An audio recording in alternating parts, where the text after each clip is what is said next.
दोस्तों, शिवजी और देवी पार्वती की एक कथा सुनाते हैं। अकेले में ज्यादा भटकता है मन, गलत विचार आते हैं, लेकिन हमें अपनी भावनाओं पर काबू रखना चाहिए। देवी सती ने देह त्याग दी थी और सती के वियोग में शिवजी ध्यान में बैठे हुए थे। एक दिन शिवजी के पास हिमाचल राजा और उनकी पुत्री पार्वती पहुंच गई। हिमाचल राजा के मन में था और पार्वती जी भी चाहती थी कि मेरा विवाह शिव जी के साथ हो जाए, लेकिन शिव जी तो तप कर रहे थे। सती के बाद वे दोबारा विवाह करना नहीं चाहते थे। आप यहाँ तप कर रहे हैं, यहाँ आपका ध्यान रखने वाला कोई नहीं है। मैं चाहता हूँ कि मेरी पुत्री पार्वती यहाँ रहकर आपकी सेवा करे। पर्वतराज हिमाचल राजा ने शिवजी से कहा, इस बात की जरूरत नहीं है। महिला की वजह से ध्यान वैराग्य तप बिगड़ जाता है। अगर एकांत में महिला रहेगी तो मेरा तप भंग हो सकता है। इसीलिए आप मुझे क्षमा करें और अपनी पुत्री को यहाँ से ले जाइए।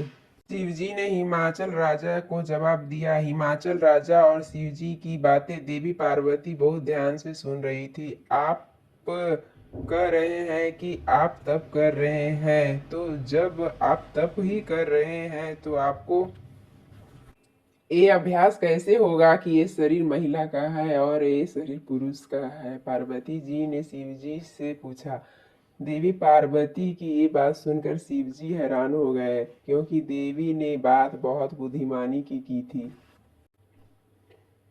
देवी, आपकी बात सही है, लेकिन मेरी बात भी सही ही है, शिवजी ने कहा। इसके बाद शिव जी ने हिमाचल राजा से कहा कि आप चाहे तो समय समय पर कुछ देर के लिए देवी पार्वती यहाँ आ सकती है और यहाँ की व्यवस्था सुधारकर वापस लौट जाए। इस कथा में शिव जी और पार्वती जी ने संदेश दिया है कि हमें अकेले में अपनी भावनाओं पर नियंत्रण रखना चाहिए।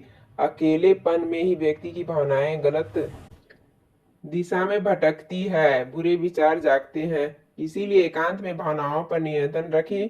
जो लोग पूजा पाठ तप और ध्यान करते हैं उन्हें पूरी तरह एकाग्रता के साथ डूबकर ये काम करना चाहिए, तभी मन गलत दिशा में नहीं भटकेगा।